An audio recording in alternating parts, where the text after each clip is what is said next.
Hi, this is Henk with Skull Sessions Podcast, and today's guest is Dylan Quarles. And why don't you say hello, Dylan, and tell me a little bit about yourself. All right. Hey, what's up, Dan? I'm an author, sci-fi, like genre author, sci-fi and fantasy and horror and all those good things. I don't really get too far into the wizards kind of fantasy, but more like, like stuff that's just a little too out there to be called regular fiction. If you know what I mean? So that's what I do. Okay, what are you working on right now? Like, what's your big thing that everyone should be paying attention to? All right. Okay. So what I'm working on right now, I used to do novels pretty much exclusively. Mm-hmm. Uh, but I have a son now, and so what I'm working on is a series of anybody who has kids out there in listener land knows, things are different now. So what I've been doing is producing an anthology horror series called A Secret History of Port Townsend. That's where I live, Port Townsend, Washington. I really encourage you to Google it if you're into like paranormal stuff. It's an Okay. old Victorian seaport on the West Coast. And it was going to be like the Seattle of Washington State, but it just didn't work out. And but there's lots of cool stuff here, like old houses and everything's haunted, and there's like military bunkers. They're very mysterious and you Is can it like explore them. Montauk Project kind of stuff? Like, There's vibes for sure because yeah, like there's the old military fort that's Mhm. like creepy and weird, and it's got bunkers, you can explore it. That's from like the old war days, but right across the water from Port Townsend, and I might get a knock on the door from the Men in Black for divulging this information, but very close to Port Townsend. I'll just say that. I'll back off. There's Well, they an might air have that base. thing that erases your memory, so you won't even know. I won't even know that. The only Yeah, evidence that I said it will be here, and that's how I'll right. re-remember it. Yeah. And I'm No, sure I'll get a anyway, visit and they disappear. we And all yeah. will. So I won't say anything. I'll just say, let's say the military's still in the area, and they do some pretty wild stuff uh out here where I live. Like every time you hear about the news and something bad's going on overseas, there's a lot of rumbling in the air. Let's just say that. Okay. So like, and we're out on the coast, so take that for what it means. But this anthology of stories I've been doing, like there's so much cool local lore. And on top of that, when I grew up here, I was making up my own stories to explain, like how does a little kid interpret like giant military bunkers dug into the hillside of a bluff over a beach, right? Like and you could explore it. It's like parkour person's wet dream, but like or ruin. What do they call it? Like ruining people that go like exploring ruins, whatever. No, right, right. I don't know what they call it, but yeah. They got a name for it. They got a name for everything. Ruins core probably, but like I interpreted all that shit as a kid, and Everything I'm is like core now. everything. You just slap core on the end, and you're good to go. Yeah, yeah. So this is lore core where I like made up lore if I didn't know the actual story. And Right. now I'm putting all these out in individual stories. There's one about the military fort I talked about. There's one about the boatyard. I grew up in the boatyard as well, like boatyard kid. And so there's a lot of neat stuff that happens down there and folk tales that get told. I got one about witches, of course. Bad witches, not good witches. I'm down with good witches, but these are bad witches.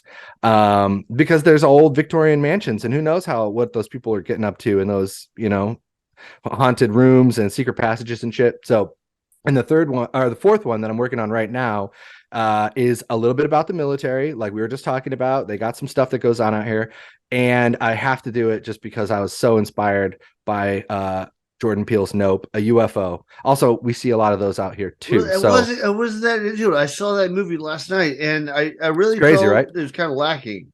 Oh, you know what? It's for somebody like me that is like really into UFOs, like maybe a Mhm. little too into UFOs sometimes. It was cool because you go in and you see the UFO, and it's like if you're me, you know this story how it goes, and Right. you're let down before the movie really gets going, and then the movie. I don't want to spoiler alert, but the movie subverts your expectation. If you're a UFO dude like me and you think you know UFO movies, it's like, oh, guess what? It's actually a different movie. And so that's what I love about it, is that it just took me in a different direction than I thought I knew what was going to happen. I thought I was going to sit there and just be like, it's great, it looks good, but I know what beats are coming. And instead, it went in a completely different direction. So I have to respect that as a storyteller. Well, I And if did think that it was going to have like a little bit of that like sign sort of. It might yeah, be right, that's what they aliens, thought. whatever. Yeah, and then when they changed over, so it's like spoiler alert, it's a big creature. But when it turns out to be something else, then it kind of felt like Tremors from the Sky for me. Sure, yeah, right. And I But bet I you like he Tremors way better. I mean, Tremors had like. I mean, it's more of that like 80s vibe, but it has more of those yeah, yeah. like rough cut characters, they follow stereotypes and stuff. And this just everyone seemed like there wasn't much backstory. There was a little bit, but not a lot. It seemed a little bit nebulous. you know, They did a lot of they told you the backstory of the family, but I think the guy was just pretty, a he was little like bit, but not I felt like very they soft could do a spoken little bit character. more. Like you heard some of the backstory, but you didn't really get to know the characters that well. Like Mm. what made the son, what made the sister, and Like, why were they that way? yeah, and Yeah, I like could see that. I kind of guesses it would, and then like nothing was too striking or startling to me. It just seemed like kind of flashes here and there, and then oh, It by the way, didn't this is definitely what's going wasn't on. a it wasn't like a jump scare movie, that's for sure. It was Yeah, like it was a lot more. You mentioned Signs. I kind of think, even though it's totally different from Signs, it had more of that idea of like, we're just maybe not going to tell a lot to you, but we're going to present you characters that you haven't seen. Like you said, Tremors, the characters kind of followed stereotypes, and that's again where what I like about Nope is that he subverts your expectation. Like the UFO right. movie should have these characters, right? Well, here you kind of think you're going to get them, and then they're actually way different. Like the horse riding guy isn't this like giving speeches Captain America motherfucker. He's just really quiet, and he doesn't really know how to like, but he But no, knows animals. that didn't He bother knows me. animals though, right? Yeah. Like he doesn't know people, but he so well, but he knows animals. And then kind of, there's characters in there that I was like, wait, this guy's going to be in the movie. Like the dude. Oh man, I feel like we're just going to talk about Nope and give all the spoilers. But anyway, I think you should check it out. It's a good one, and it certainly inspired me for my next secret history. But I will say this because I know, I was just talking about subverting expectations equals good. I am going to do a UFO in my next story. Like, so I'm going to get right out. It's on the cover. I'm getting right out ahead of it. Like, I love that shit. I've been waiting forever to tell like that kind of story. So like, it's not going to be a Nope twist, but there will be a fun, extra little element I think people will get a kick out of at the end for sure. Because it takes place on a sailboat. I Right. didn't probably mention that. Like a sailboat v a UFO. So there you Is a go. lot of that stuff inspired by where you live? Like, That 100%. Yeah, yeah. yeah. Yeah, my parents are military, so I've lived all over, including in places that have like abandoned training grounds all around them. So that Uh-huh. definitely feeds into Mm-hmm. what I base my stuff on. But Yeah. and I think what I personally like the best are like kind of the cosmic horror, kind of like the Oh yeah. Twilight Zone steroids, Outer Limits sort of Mm-hmm. stuff. Do you have Yeah, like like H.P. Lovecraft. He does that yeah? cosmic horror. Well, I mean, I Lovecraft guess like is my favorite. he's like the OG. Yeah. Yeah, not for the writing. I think his writing is a little bit purple prose, a little bit Oh stiff, yeah. but his It is. ideas are amazing. I will admit, yes, I agree with you. I agree with you on both counts, and I Mm, also then have to put asterisks. I like those kind of old stuffy prose. I'm a right. sucker for it. Like I also like stripped down and just like more to the point. But prose, but I totally am a sucker for it. So like when I listen to, because I do a lot of audiobooks, especially like walking the baby, although not so much now that he walks himself. I don't know what I'm gonna do. But I kind of like the rhythm that you get into with all that like super overwrought language. Right. It's like musical a little, but I will say the ideas are what sticks with me. Like I'm not when I'm telling my wife later, like I just listened to the Shadow Out of Time, and I don't know if you remember that one, but it's the one with I've like, read all of his stuff. okay, Yeah. okay, yeah. So, and I was telling my wife about it, like as it was developing, and I certainly wasn't like. And then there was this great line where he went blah blah blah blah Right. blah blah. Right. I was just giving her the ideas because they were so cool. Like, yeah. So that's why I totally Well, agree and with I you. think his purple prose, like when you read it in doses, it's a lot more palatable. But when you pile one story on top of another, you're like, dude, how many people are going to have the exact same expression? Like, oh Oh yeah. God, I can't describe it. I'm so Everybody's him. terrified. Yeah, Everybody's him. Yeah. yeah. You approach that knowing that. I think it's like Stephen King. Not gonna throw stones at Stephen King because I don't want to get death threats from, but he does that too. Like how a lot of Stephen King stories about a writer, you know what I Yeah. mean? So Well, I he mean, always has the crazy religious guy.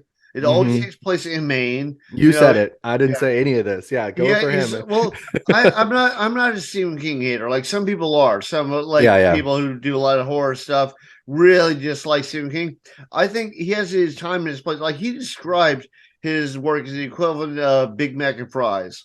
you know, Okay. Yeah, no, so I kind of agree with that. I mean, I don't want to right. just I know there are people out there who's like Stephen King books are their favorite books, like a Stephen King books, one in particular. And Well, so it's like I don't it want to fills a talk shit niche. on that too much, but I kind of agree. It's for me, it's not like I have Stephen King books on my shelf for sure, but Right. I also have potato chips in my cupboard, right? I mean, I do. I don't discriminate. Right. I just like to eat a little bit more than just potato chips sometimes. But I do like his adaptations when they get turned into movies, especially The Shining by Stanley Kubrick. That is a good adaptation, Stephen, if you're The listening. interpretation of The Shining by Stanley Kubrick is my favorite movie It's the ever. best. I figure you Yeah, just top five favorite movies for me yeah too. It's like a yearly rewatch. yeah. That one, yeah, But there are a couple of Stephen King stories that got made into movies that, like Pet Cemetery, awesome. You totally. know, They're better movies sometimes, yeah, right? It's yeah. almost like the H.P. Lovecraft, like it's like the ideas, but he does a lot of. He's definitely. I mean, everybody who writes horror, myself included, is inspired by H.P. Lovecraft because, like, the guy was breaking ground when he just like fucking had a dream and decided to jot it down. It was like no Right. one ever did that before. So it's always like comparing, probably how people who write exclusively horror hate being compared to Stephen King. He probably doesn't like to be compared to H.P. Lovecraft. But the good thing about a good story is whatever the prose are, the style, if you don't like the author, like those kind of ideas, like those cosmic horror ideas are the ones I always remember all the beats and I have to like tell somebody about that story. I can't just read it and sit with it. Like I have to go through the whole thing. Like my favorite book is The Count of Monte Cristo. And Okay. I love that book. And I'll tell people about parts of it and bits and pieces, talk about purple prose, Mhm. but like it I don't like sit down and tell them the whole thing all the way through. So it kind of, even though it's my favorite book, it doesn't have that same like punchiness that a good Stephen King story or an H.P. Lovecraft story do.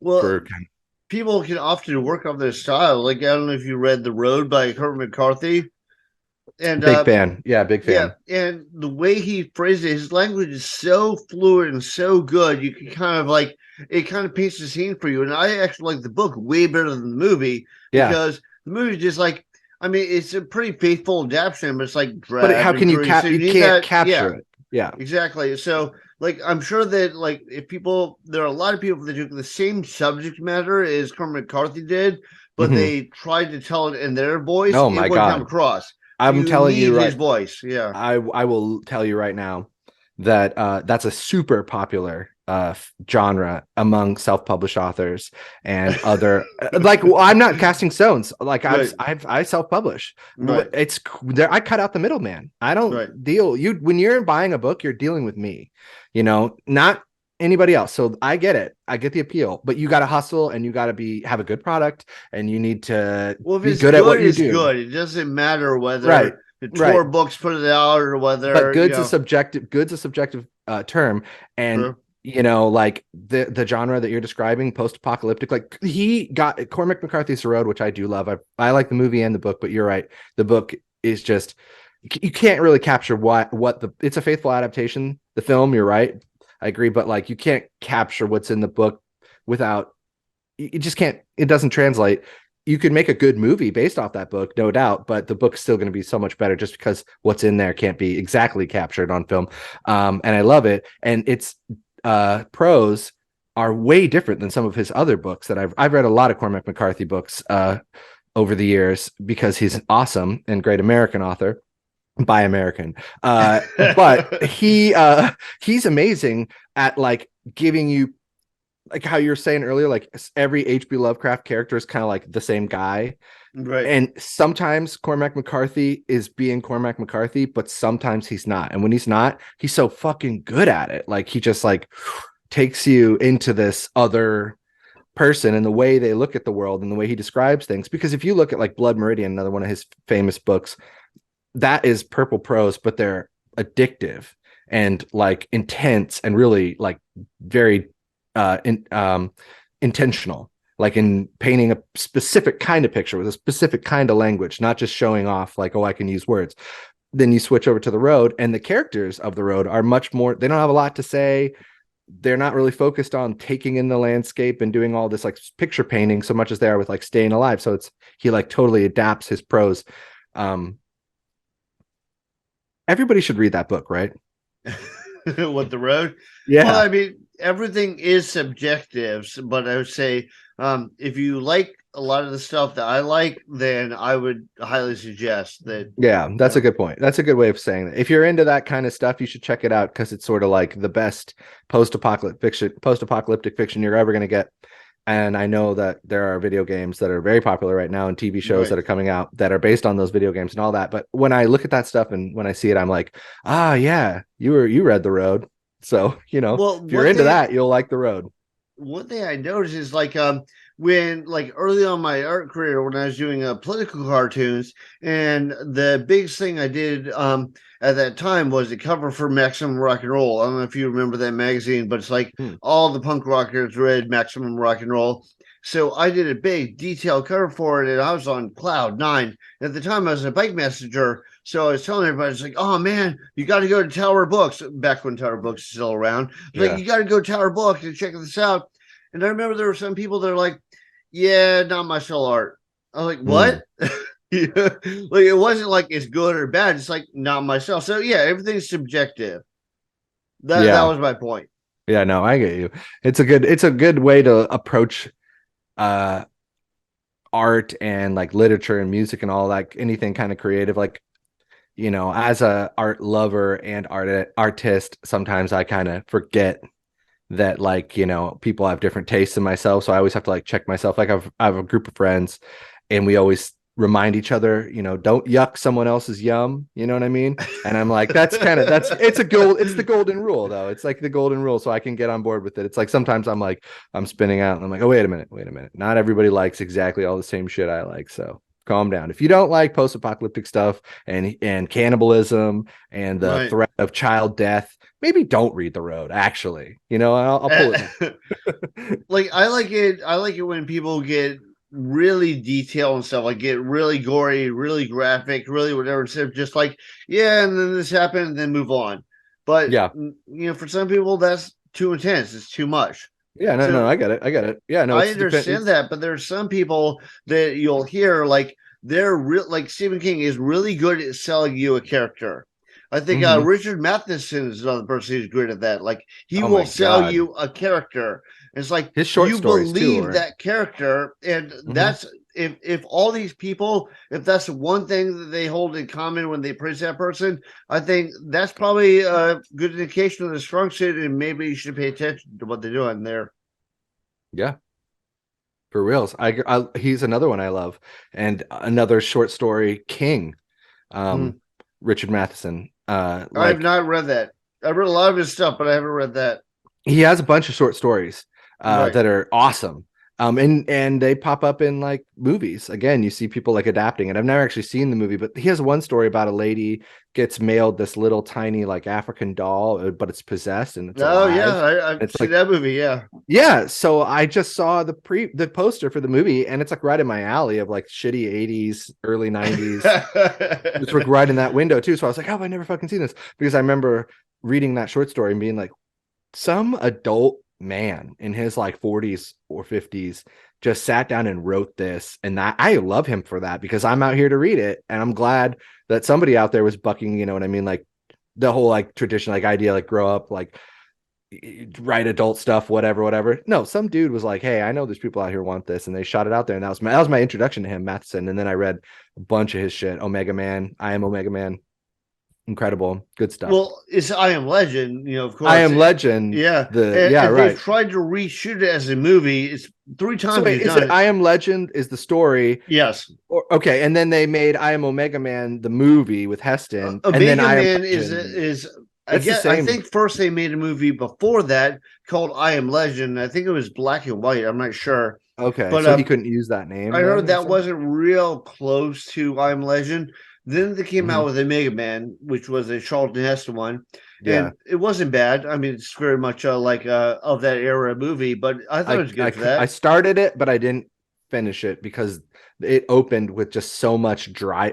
He was just driving. Yeah. And I was like, oh no, he's driving around with his dog, and yeah. I just had a vibe of like, sometimes I get suckered into those movies from the 70s where it's like, if a person enters an automobile to go between 2 points, like 2 destinations, I'm actually going to experience that drive with them. We're not just going to like cut, because the 70s were just loving driving and showing big cars on the road and shit. So I just was like, I oh, didn't I think of wasn't in that, the but mood that's for it. probably true. Yeah, there's a They lot do more that. driving Watch that. scenes, you know. Showing you, check out the interior of this, like, Ford Thunderbird or whatever. It's Right, yeah. costs $5,000. It's a boat that you drive down the road. Like, yeah, man, I think that's what it was. It's like how the tobacco industry used to be like, make sure everybody smokes. Right. The auto industry used to be like, They have doctors with camels. They say doctors recommend this as a healthy cigarette. yeah, doctors recommend the new Chrysler as the slickest ride between Will point not A and catch point on B. fire when it bumps into another car. Definitely won't just explode in a ball of gas if a vampire jumps out in front of it or something. It'd be kind of cool if it exploded a ball of gas and a vampire came out, but Yeah, that'd be all right. another That'd be story. fine. Different movie for sure. Well, I think that third iteration of I Am Legend with Will Smith Yeah, really kind of like I think they screwed it. Like the whole idea why he's called I Am Legend is he's the last man on yeah, earth. So I it's know. I am legend because I'm the last one.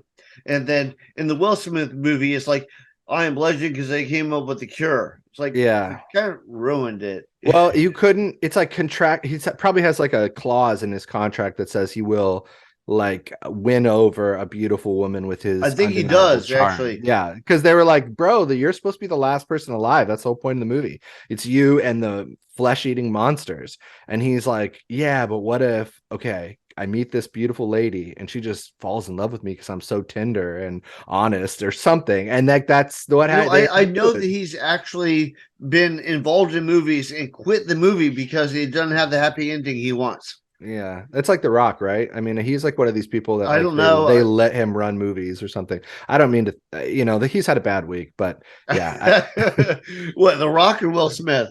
The Rock, both really, but The Rock especially. What happened to The Rock? I don't even want to wade into these waters because DCU fans are fun people, and I don't have anything against. No, it is what it is. But like basically, James Gunn, Guardians of the Galaxy guy, and also writer of excellent films like Dawn of the Dead, Right. the remake. Like he's back. And now, he's running the DCU, the DC Cinematic University. Listen to me over here. I have had a beer. Their universe. They want to make movies. They want to be like Marvel. Great, whatever. I will say they're very hit or miss. Yes, they are hit or miss. And so he's running the show now. Okay. And he's like chopping heads. Like the Snyder fans who are very active online, like wanted the Snyderverse, or they want some version of it, and James Gunn is sort of like slowly but deliberately putting all of those hopes in a shallow grave. And it starts with good. I say good too. Again, if you love that stuff, it's fine to love something. I don't care if you love it. I'm not yucking your yum. It's just not for me.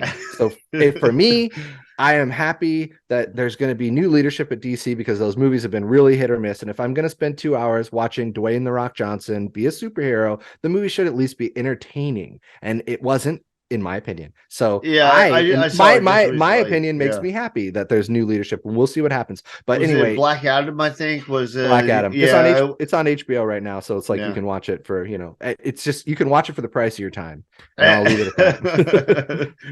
All right, so let's get back to your writing and what you do safe for a minute, because we're territory. talking about a bunch of other stuff.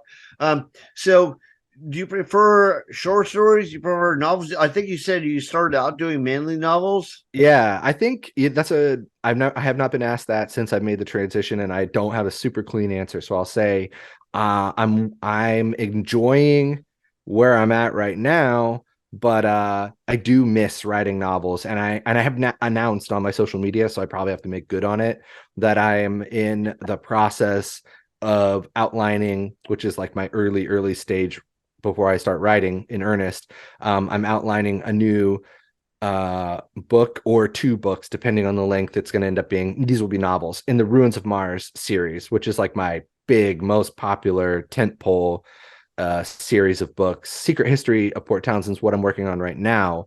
But the Ruins of Mars is what like has me here talking to you. It's the book that's reached like 100,000 readers and counting. It's the book that like It's the book that makes me happy at the end of every month when I get my Amazon royalties. Let's just say that series. And so I'm putting together another entry in that series, and depending on how many ideas keep kind of springing out of that, it's probably going to be 2. So if you like those books, get ready because there's more coming. Have you had anybody approach you about making a film adaptation or a TV No, series where are adaptation? these people? Where are these people, by the way? If you're listening, and I know you are, because why wouldn't you be? Come find me. I'm not hard to find. I'm not hiding over here. And I went to film school, plug. So I write all my books with that in mind. Like, I started out as a filmmaker in college and in high school and on and on.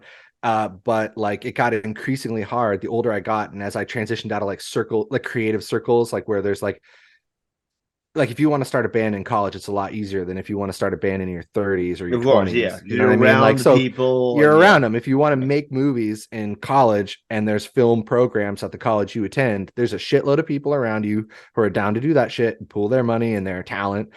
So when I transitioned out of that world, I still have that itch and I wanted to scratch it. But the way that made the most sense was to just write like super cinematic novels. Okay. That's why the Ruins of Mars, like the scope is huge. And I've dialed way down for these secret histories. These are horror shorts, so they're more character studies, character plus like scenario, more of like an H.P. Lovecraft. Like, here's a crazy idea to think about. The Ruins of Mars and my other novels, the one that I won the Best Indie Book Award for, There Be Monsters, that's my newest novel. This definitely qualifies. They're about like pulling that camera lens really far back and giving you this like huge scale story to look at with all this crazy shit going on. And I miss it, obviously, because I'm getting all passionate talking about it. So I do like writing short stories a lot. Because it's good discipline. It's good for my discipline, but I miss novels because I am a little bit of a dreamer. And when you write a novel, you're allowed to dream a little bit because you have the you have the ability to kind of expand things if need be, or change the script midway through if you want. Whereas with short stories, they have to be a lot more calculated, or else you're gonna like totally miss the point that you set out to make, if that makes sense. Well, I feel like, yeah, it does make sense. And I feel like, I remember my publisher told me like quite a while, because my second book was like a collection of short stories. Mm-hmm. And he's like, well, just to warn you, short stories don't sell that well. That's a And lie. actually, it's actually my worst selling book, but it's a collection Really? of short stories all by me. Maybe a collection of short stories where it has a bunch of different authors would sell better. I don't know. But I've been optioned. Nobody picked it up, but I've been optioned for film shows off of short stories. Like, we'll do an episode of something like Black Mirror. Like, Black Mirror didn't get a hold of me, but it was Totally. like a show like that. Yeah, Like, right. which they wouldn't do with the novel. Mm-hmm. But I think They like that idea, that kind of like really drill down on the what is the nugget. right. Short stories offer you that, like, what is, they allow you to do that as a writer, like as a creative person. Like, you write them, I don't have to tell you, but yeah. Yeah. Well, and the only thing is, first of all, I like reading novels a lot better than short stories. Me too. But I've also noticed over time I like writing novels better than short stories too, because Mm-hmm. like I feel like I can just flesh it out so much more. I can tell more backstory. I can build things up. Things are more dramatic because you knew everything that led up to it. Right. And that's actually, I hate to sound like that old grumpy guy, but that's actually what I don't like about a lot of modern stuff is like people are so quick to get to the point that they leave out that whole backstory, that build up. It's like, so you don't really care. Like, when really dramatic events happen, you're like, whatever. Well, that's like a problem with, I see it in a lot of films now as well. Like, um, there's there's people aren't as interested in characters right now. It doesn't seem like sometimes. And I say that as like those secret history short stories are selling pretty good. Maybe the difference is that there's like a central theme that ties them all together, and I release them piece by piece, and each one has its own aesthetic, so that might be helpful for why they're doing okay. Like, maybe if I put them all in a collection, it wouldn't do as well. But like, so even as I'm about to say, I don't feel that people care about characters. People do care about characters, at least in my world, because those books are doing okay. But sometimes when I watch movies, it seems like what is being substituted for good old fashioned character work, and that could be turns of phrase or backstory, not just like unnecessary like flashbacks, but like true honest to goodness backstory, careful exposition, whatever, is just like slowing the putting everything in slow motion and you watching them react to it, and that's supposed to substitute as character. Like, oh no, the movie's going into slow motion now, so I know that Dwayne the Rock Johnson's Black Adam is actually pretty spooked about what's happening. He's nervous. Oh, this is how I know he's nervous. Oh, this is how I know it's dramatic. Oh, this is how I know it's this. Is that it's like tricks, like filmmaking tricks, which is fine. It's just getting a little tired. So we'll see what happens. Overused. We'll see what happens, because there's clearly like the winds of change are blowing. Matt Reeves, the Batman, that was an intense character study. A couple of different types of characters. That latest Batman that came out? Yeah. I wasn't really into that. It was kind of like emo Batman. It was emo Batman, but that's the thing, right? You're giving you a character, emo Batman. What's he going to do? How's he going to think? He's writing in his journal, right? That's exposition for us, but it's cleverly kind of embedded in the film and whatever. So it's like the winds of change are kind of blowing. Maybe we'll see more character studies, but yeah, I don't know. Like when you were talking about how you prefer writing novels and reading them, it's like, with the exception of those H.P. Lovecraft short stories that I've been working my way through, some huge collection called the Necronomicon, this collection I got, with the exception of those, I really have a huge gap in my like short story appreciation portfolio. I don't know, whatever you'd call it. Like I've read those Matheson short stories. I've read these H.P. Lovecraft short stories, and that's about it, for my short story knowledge. Because I just like prefer reading novels. I prefer that whole like deep immersive thing. Yeah. Well, I think that like Lovecraft, one thing that kind of like helps like turn it away from just a short story thing. They're all in the same universe. It's the same continuity. Right. That's actually something that I tried to maintain with my work. I mean, originally I wanted to go into comic books, and that's what they do in comic books. So I thought that was kind of a clever way of approaching it. The other thing is like when Lovecraft does a short story, they're more of a novella than what people think of as short stories today. Like a lot of people, pretty long, some of them, right? Yeah, like people today do like 3,000 or 5,000 words, and that's what they consider a short story. And for him, a short story would be more like 30,000 words or 50,000 words. Right. That's a bit, like a novel. I go with 10. About 10 is each of the secret histories, because of the novelist in me. And by the way, those books, Secret History of Port Townsend, they all take place. They do the H.P. Lovecraft thing. Like they all take place in my town, and they're interconnected as you read the stories, because the novelist in me just can't do like a one-off. I have to leave these breadcrumbs. Like they take place at different times in the town's history. For some reason, that always feeds my soul a little bit. Like it does, Stephen right? King will do it a little bit. Like he'll make reference to one thing and another thing. Like they all aren't his all books in the mainiverse or whatever? Yeah, like all his books supposedly, and it feels that way. It feels like there's a continuity, right? Like these things are possible in this broader world, whatever that kind of means. And they don't even need to be directly tied into each other. Like, have you seen that Del Toro Cabinet of Curiosities show? It's like on Netflix. Oh, my sister's been just cattering at me to watch it. I haven't gotten around to it yet. I got like a very limited time to watch like dark shit on the TV, because I have a one-year-old who's like so totally aware of the TV now. He looks at it and he knows what it is. So it's like, I got to be careful what I put on it early. Exactly. So like what you're saying watch is that, or you could watch Bad Girls Club. Keeping Up with the Kardashians. I think those do a lot more damage. That's not. No. We're never. I know that. Yeah. There's an ocean between the type of damage that can be done by a Kardashian is nuclear. It has like a half-life.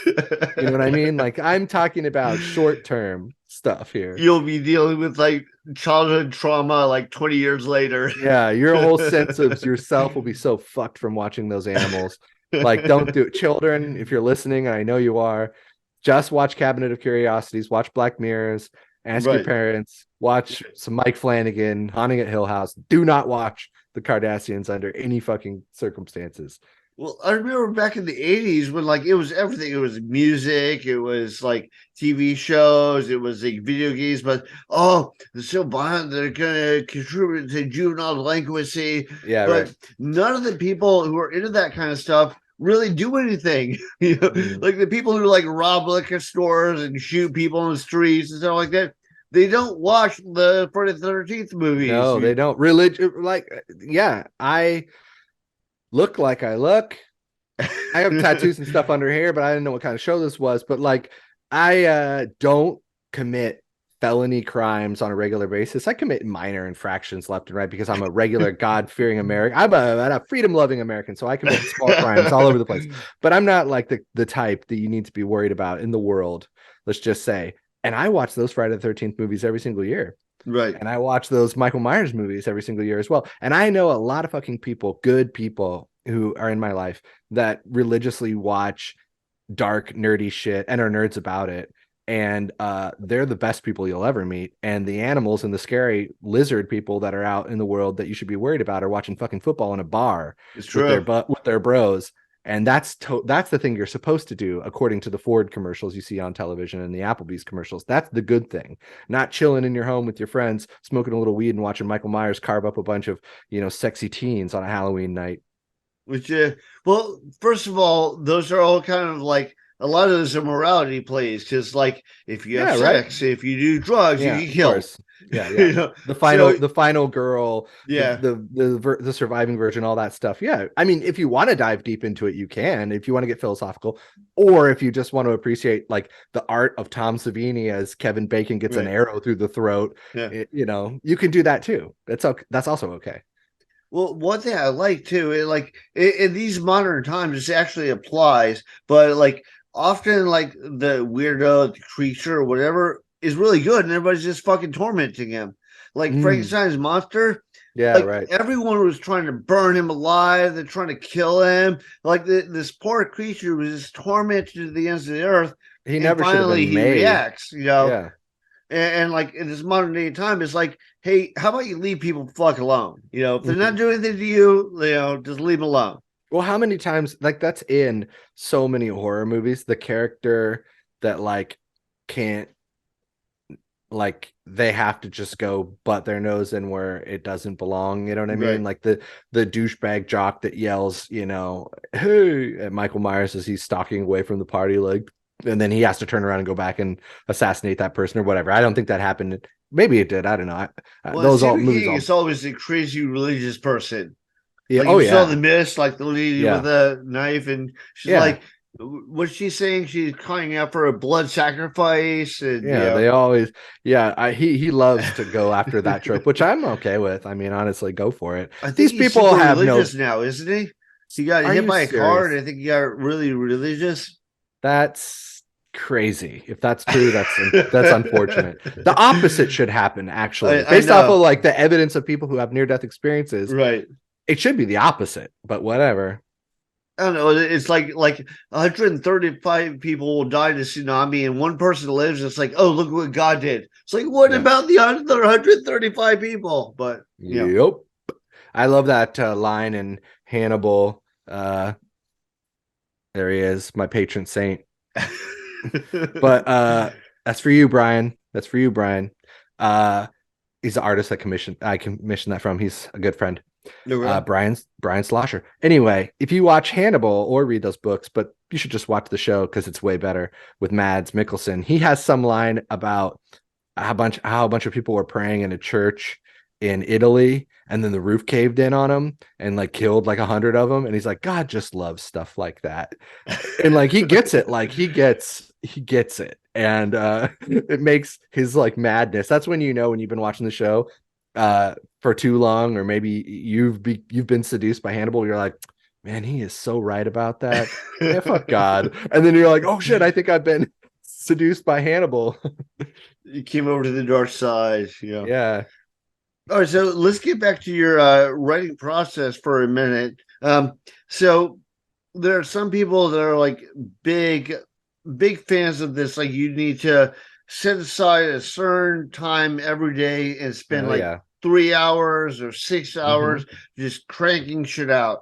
And it doesn't matter if it's good, it doesn't matter if it's bad, just make sure you get it down on paper. And I'm not like that. And almost everyone I talk to also is not like that. Right. Like I kind of wonder where that logic came from. I don't know. And I'm also not like that. And but I have heard that for sure, because if you swim in these waters, you encounter the person that has the knowledge of how everything works. And I taught a writing workshop once, and it was thankfully poorly attended because, and I say that if you're out there and you're listening, and I know you are, definitely hire me to teach writing workshops. I love it. It's a great thing. But I'll say this, uh, like if you know, you don't know, you know, for you, and that's all you know. You know how Right. you do stuff. Kind of like to your earlier point, you know what I mean? Like you can't speak for everyone. You can't say this is what you should do creatively speaking, or this is how this works. It's not cooking. And even that has a certain degree of art. It's not baking. You know what I mean? It's not like a pinch of this exactly. It's however it feels right for you, however you end up producing stuff that makes it through editing in a state that you can recognize. Like, and I say that as somebody who has, you know, I've done the whole thing of like penciling out a specific amount of time to write. And with The Secret History of Port Townsend 3, the newest one, the one about witches, I wrote an entire 10,000 words of a kind of sort of version of that story, that I just threw away, and is barely any of it survives on the page for what is now The Secret History of Port Townsend Volume 3. Like the initial idea is the same between the two, but that's it. Because like I did the whole thing of like sit down every day and write for us, and I hammered it. And even though I didn't like it and I thought it was bad, I would just put words on the page and be like, I'll catch it in editing. I'll catch it in editing. But the thing is, it's like like in your editing process is going to be polishing a turd. You know what I mean? Like you Yeah, built a shit. that's what I was gonna You say. Like can't if you like, put a bunch of stuff down there, it's never gonna be as awesome as if you were inspired and just and you did it you're just right the first flowing. time. Yeah. Like if you want to make a fucking dope castle, it does have to have good. You have to start from the ground up, and it needs to have those good foundations. Right. And I was way off the rails. Like my foundations were all out of fucking whack on that one. And it took going to a bar, talking to a writer friend of mine, Connor Roberts, shout out, uh, and taking a menu from the bar, and on the back of that menu, writing out like the 12 points of the story, rewriting them. This is what needs to happen. And then I went home and I fucking knocked that shit out in under a month. And I'm super proud of it. It's really well written, and it has a concise story, and it tells it like beautifully. What is it? This story you wrote? Yeah, this is one I wrote, but that's like that idea of like the two different types of process. Like I was trying to do like the whole like, oh, I'm gonna write for an hour a day, Right. and it doesn't matter if it's good, just do the work. And I wrote 10,000 words of a story I threw away.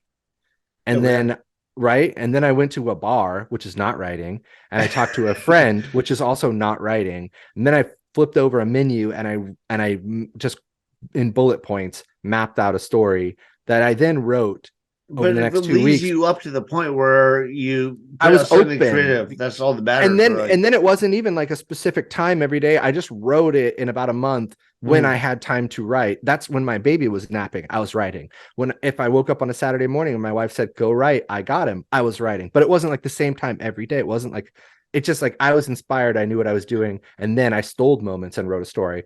And in a way, that's how I wrote my first few novels, was in stolen time. So like I think if it works for you. What would you say is stolen time? Like what are you referring to when you say stolen?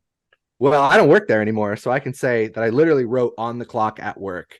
I was a maintenance. I used to be in a former life. I was a As a maintenance former life. in a former life. This was ages ago. I'm so old now. No, but I was a facilities and maintenance guy, and I managed a huge portfolio for a mental health nonprofit.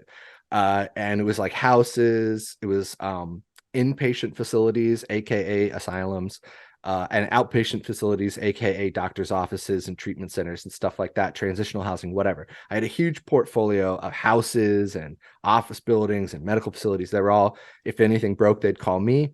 They call, and I sometimes had a partner, and sometimes I didn't.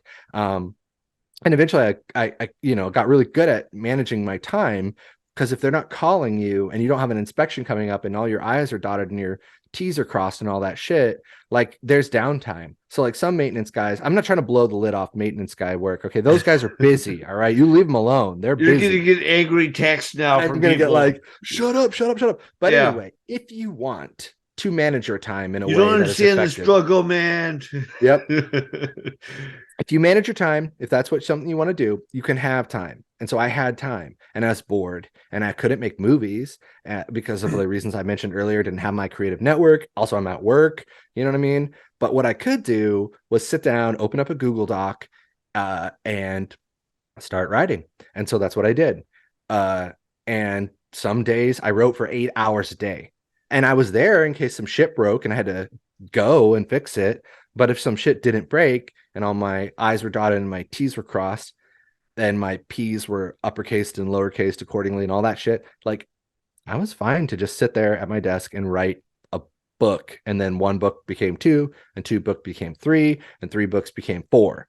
And then four books became 4.5 until I quit that job and I moved back to my little sleepy hometown. And then I sort of dibble dabbled at work, but it was always harder here in this place where I came to work.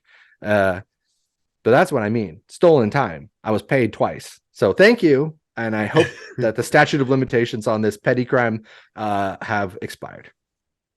No, I hear you. Yeah, in '98, I got a job as a tattoo artist, but like I'd be working on like book covers, album covers, doing full on paintings. I like if it wasn't busy, 6 hours a day, 8 hours a day. So yeah, it helps. I noticed that with writing, I kind of have to.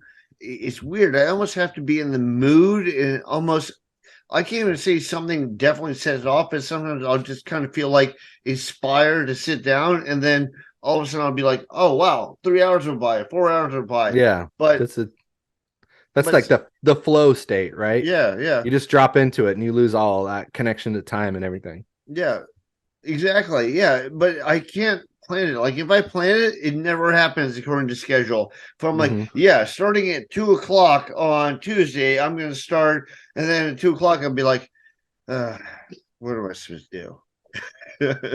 I think this will be my challenge with the next novel I write, honestly, because it's all over the place. It'll be interesting to see how I manage writing a novel without the freedom I've had since before becoming a father. And I love my son to death, and I wouldn't change any of that for the world, but it's certainly a different process. It's why writing short stories has made sense, because it's a lot more like focused on one small thing, and as long as you don't lose sight of that thing, you can kind of pencil in time wherever. So much of writing in novels, for me at least, was like entering that state where you lose 3 hours and you don't even notice, right. So we'll see what that looks like. We'll see. Well, I noticed that some people, I just thought of this. I noticed some people, when they do a short story, it's kind of like I don't know if you read Clive Barker, especially when through his like heroin days, and all of a sudden it was like very surreal, and like it was horror. It was well told because he tells good stories mostly, right. But it was like you could tell the difference between that and like say a Richard Matheson tale that was like very tight. Yeah, I wondered. Actually, my experiences with Clive Barker are pretty limited. I actually have read a couple of his short stories. That's another one I have to put on the list there with Matheson and Lovecraft. But it did strike me. I'm more familiar with like the movie adaptations and his screenplays and directorial endeavors, Hellraiser. But like, yeah. I must have read some of his heroin days stuff, because it was sometimes you get that with Lovecraft too. Like you think he might've done some morphine or something while he's writing, because it's very like stream of consciousness kind of trippy. We know that Lovecraft had a whole bunch of issues. Like I think he was diagnosed bipolar. I know his mom said he was too ugly to bring in public, as you would lock him in the closet sometimes. That's like that story of that's one of his short stories where there's like a mom who gives birth to like a half demon child. Remember that one? Right. And they live out in the woods, and everybody's like grossed out by her half demon child. Was that like him projecting? Based a little bit on something, yeah. Oh shit. Yeah, but I know like his family was formerly wealthy, but by the time it got down to him, there was no wealth left. and his dad was a traveling salesman, and he got, I think, gonorrhea or syphilis, and he died His from it. dad did? Yeah, yeah. Not for so then not from his mom, No, not supposedly. from his mom, from like Oh, sleeping with going people on the around. road, and Whoa. yes, Yeah. very very up and down, Hmm. kind of reality. And like in his early days, he was like, I wouldn't even say he was so much racist towards one group of people as he was just scared of everything. Like everything that Yeah. wasn't his immediate community Yeah. terrified him. And then he I married a Jewish girl and moved to Brooklyn, and I think that kind of yeah, opened his eyes. I had a friend recently kind of like classify his form of racism that way, that it was like a different kind of racism because it was like it was total and it was completely based in like fear and reaction to fear. Like he just was terrified of literally anybody that wasn't like a Protestant white person. From And his immediate community in Rhode Island, like yeah, and you it's could not be the same people, but from like the neighboring town, and he might think that you were some weird creature. that's true because like yeah, he does have stories where he's talking about like that one I just mentioned. It's one of the later ones I read, so it's why it's fresh in my mind. I wish I could remember the name, but like the people in the story are all just like poor hillbillies, basically. And he's talking so much shit on them, like basically using some super loaded language to describe them. Yeah, And it's like, and you're right, they're white in the story, they are, and he's talking about them like they're the scum of the earth. right, And it's the same tone that pops up in like Call of Cthulhu when we're referencing people that from like Haiti or from like South America, like we're right. getting into we're passing some judgment, let's just say that. But it's sort of like, yeah, the only group of people that aren't totally disgusting in his eyes are like him and the 5 people that he eats dinner with on a He regular knows, basis. yeah. And then He they're knows all they're personally. all they're all like losing their grip on sanity as they descend into madness from like being talked to by an ancient demon. So like even they're not good, really. It's true. One thing I really like his like first person perspective where it feels like it's happening to you. I've Mm-hmm. noticed that a lot of people, well, a lot of publishers, especially short story anthology publishers, are really against first person. Against Um, it. yeah, really against Mm, it. And I found that like when I write, like if I write a longer story, then it works better because you just know the person whose head you're inside of. And if it's a shorter story, it's kind of harder to figure out where you're supposed to be. But interesting. I don't, where do you stand on that? I don't I don't ever write first person. I don't think I have the talent for it, frankly. Or I don't have the strength for it. It's not a strength of mine. Let's just say that. I don't want to undersell myself, but like I'm a big proponent of strength based, like live your life to your strengths. And even if the work is hard, it was at least enjoyable or work that you felt like you were cut out to do and it doesn't drain you as much as something that's soul crushing. So like I've tried to write first person and it's soul crushing to me and I'm like, well, I'm not going to do it because then it's not going to be passionate and good. So I don't fuck around with first person. So I maybe that's lucky for me that I don't have to mess with it. I will, like in terms of like with publishers and stuff, I will say that like a couple of my favorite stories are first person. Um, the Shadow of the Wind is first person. That's an unbelievable book. Several Cormac McCarthy books, I believe.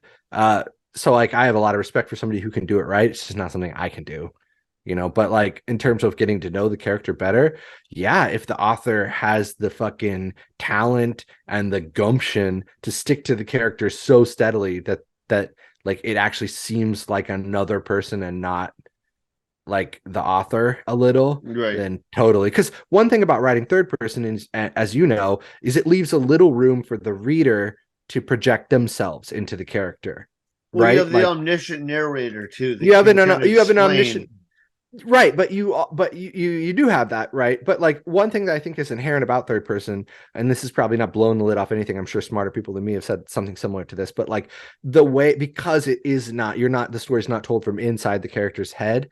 That means automatically there's room for the reader to project and to Right. feel that they might know the character, and they might know the character in a way that the writer doesn't know them, I guess.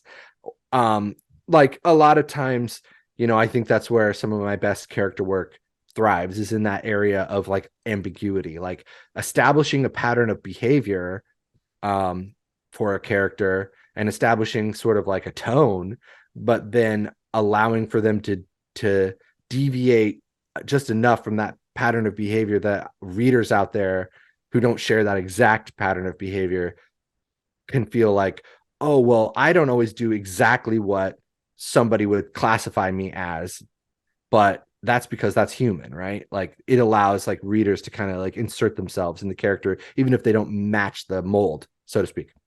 Does that make Well, I've sense? noticed more and more these days too. Like people like everything to be wrapped up, so they get really upset when everything's not explained 100% in first Right. person. There's not You know? ambiguity.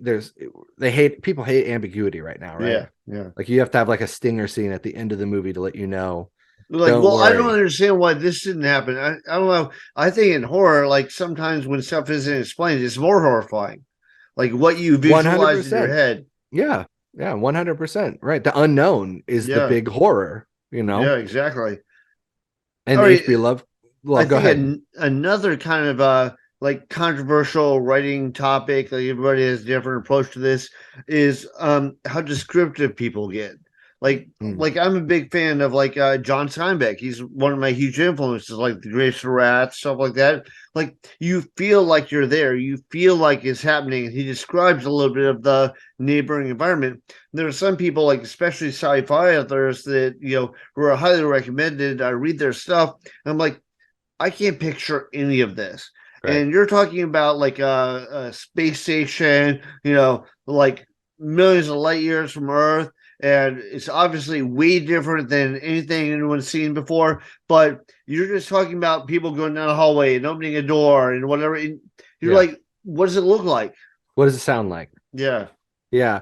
I skew towards um descriptive writing. My dad, shout out to my dad, Jim. He is maybe on the fence with some of what I write content wise, but he at Is your least dad understands. a writer as well? No, but he's an incredible reader. Like Okay. I've never met another person that read as much as my dad, and like he really reads sort of a pretty wide swath of different types of stuff. He said I write rococo, and at first I was like, I don't even know what. Rococo? What does that So I had to mean? go look it up. It's like Yeah. post Baroque. It's like after Okay. Baroque is rococo, and it's not necessarily an insult. It means a little overworked. It means a little flowery, a little. So you talked about purple prose. I am Right. prone to throwing in a bit of like really intense gothic prose here and there in my work. Now before There Be Monsters, or maybe The Man from Rome, around those two novels is when I really started to lean in heavily to like really overworked sometimes pieces of it's always to set the clip. That's what I call it. I'm setting the clip. It's usually towards the beginning of a chapter, and it's giving you, this is the scene, like a play. I'm like building the set for you real quick, and I try to do it in like a paragraph anyway. So I'm prone to that myself. In The Ruins of Mars, as I was growing and evolving as a writer, I started out with lots of description that was fairly literal, and I gradually morphed into a better balance of like metaphors and kind of like drawing comparisons and painting a picture, but like literally telling you also, this is what it looks like and this is how it works. Because I agree with you, like especially with sci-fi, where things like don't exist and people can't just picture that, because it doesn't exist. You do have to paint that picture a bit more. Right. Well, even Or like going back to Lovecraft, like even if you don't fully detail every single little element, like when Lovecraft talks about creatures like tentacles and like yeah, suction cups and whatever, see, you yeah, can at least you get a little bit of visualization. he's giving you like, and he's picking words that also have like a loaded meaning, right? Right. Like the monster has tentacles, and that your mind's thinking octopuses and octopi. I don't know. It's thinking like this deep sea stuff, and it like it has like a lot of meaning assigned to those words. Like he chooses them really carefully, which I appreciate. That's like when I mentioned him a minute ago, Carlos Ruiz Zafón, The Shadow of the Wind. He's really over. I don't know if you've read that book. or No. any of those books. Really good books. Shadow of the Wind, Angel's Game, Prisoner of Heaven, and then Labyrinth of Spirits, I want to say. They're all set in Spain, around they take place at different times, but around before and after the Spanish Civil War with the fascists and all this crazy shit's going on. It's super good, and it's all about like a hidden library of books. It's like the central thing that ties it together. Are these Where more modern works or they're older they're works? modern. They're modern works. The author unfortunately passed away a few years ago. He was young.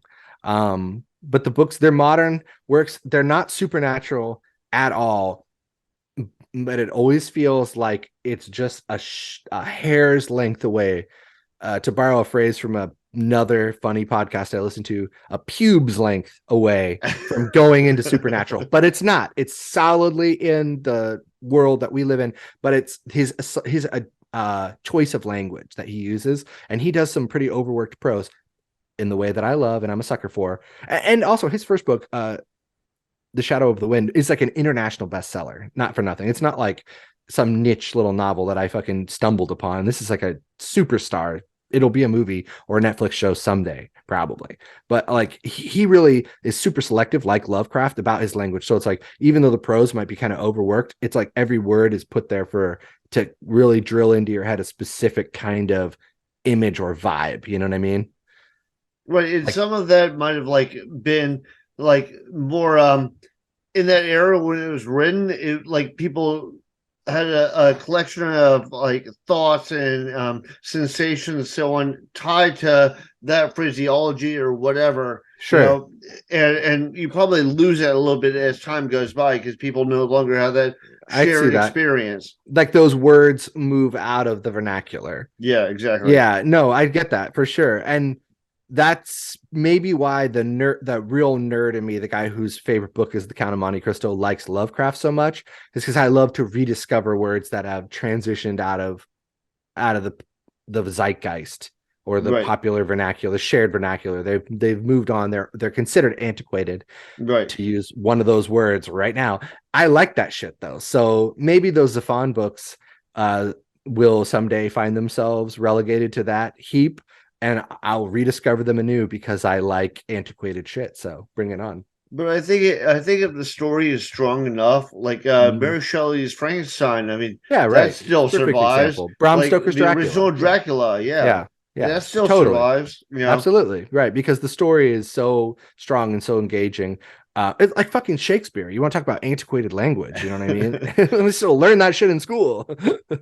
Yeah, I took a seminar from Alan Moore. I love Alan Moore's Oh yeah. writing, Hmm. and he was talking about Shakespeare writing a lot of his stuff in iambic pentameter, and Yeah.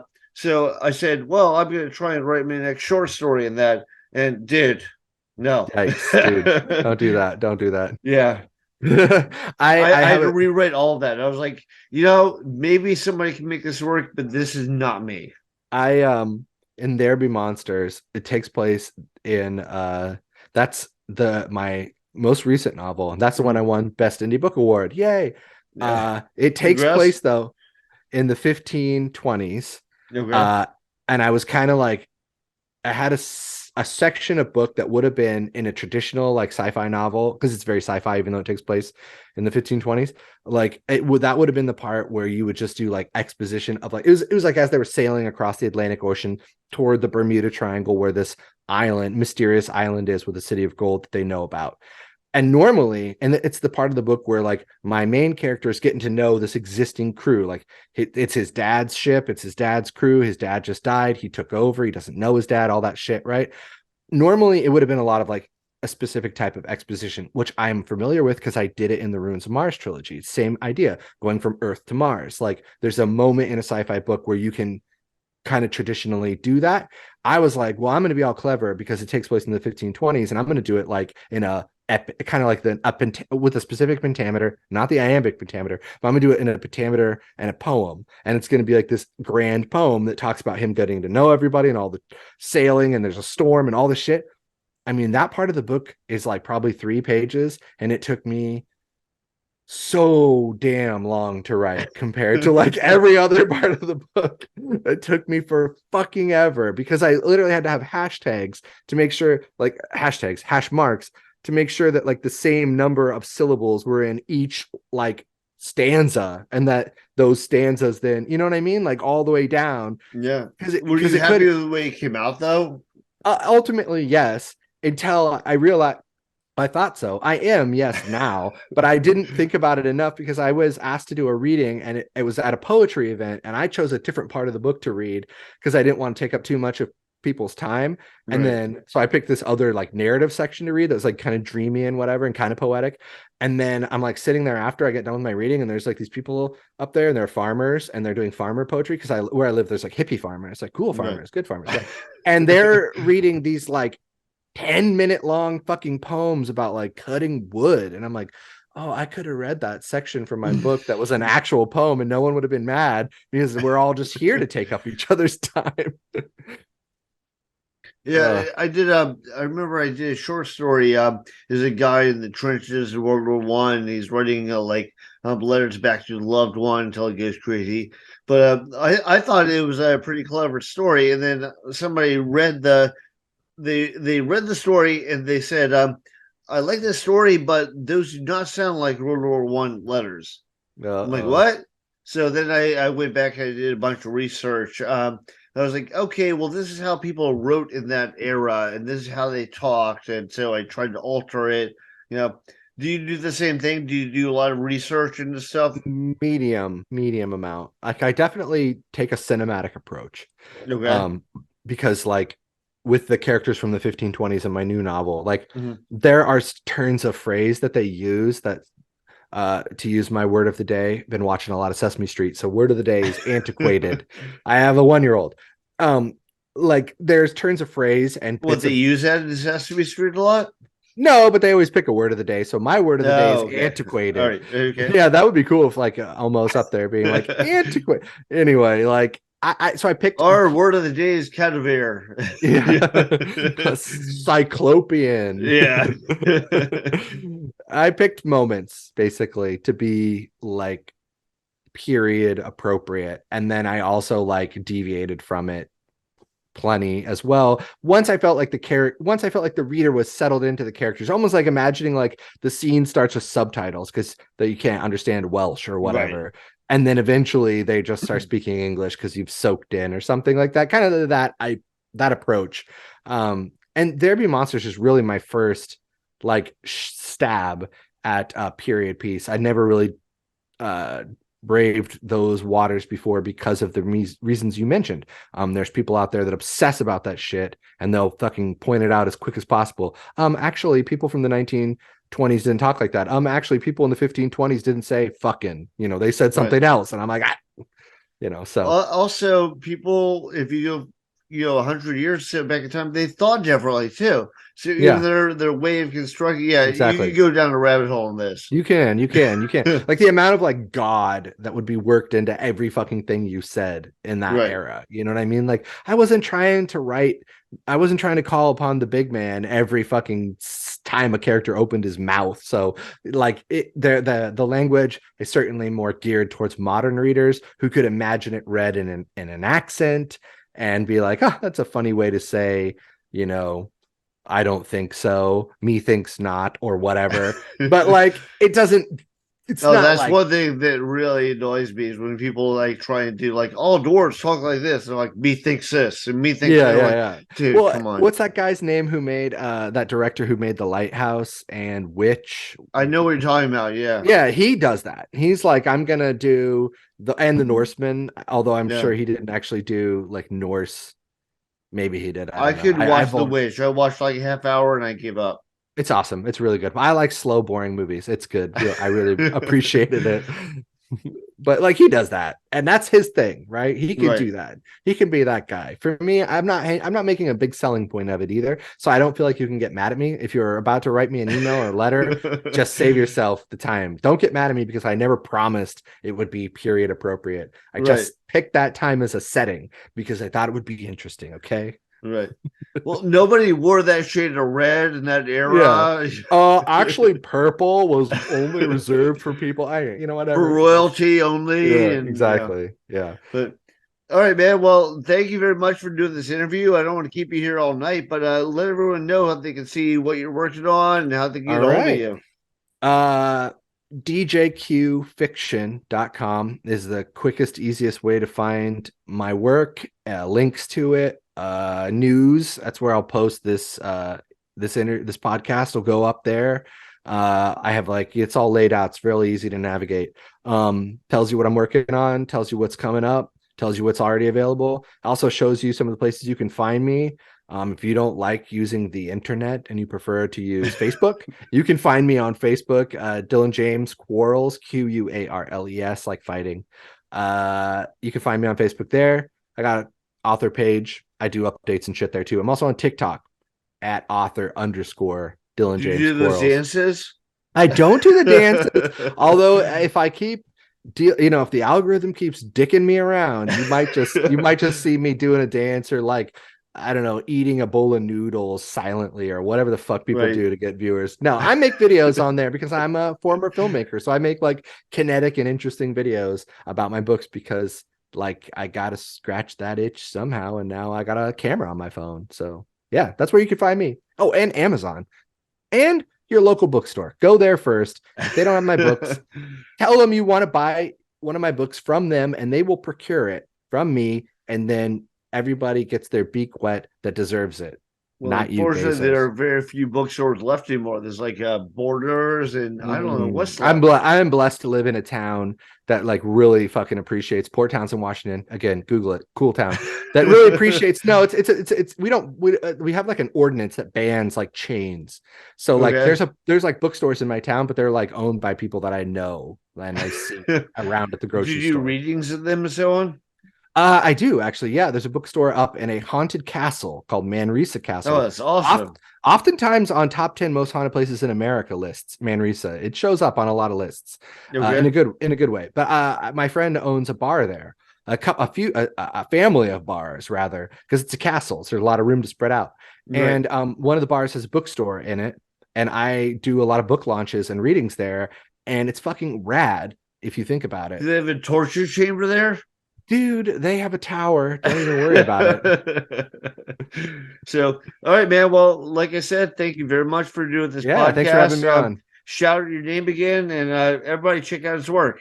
All right. It's Dylan James Quarles. It's been a pleasure.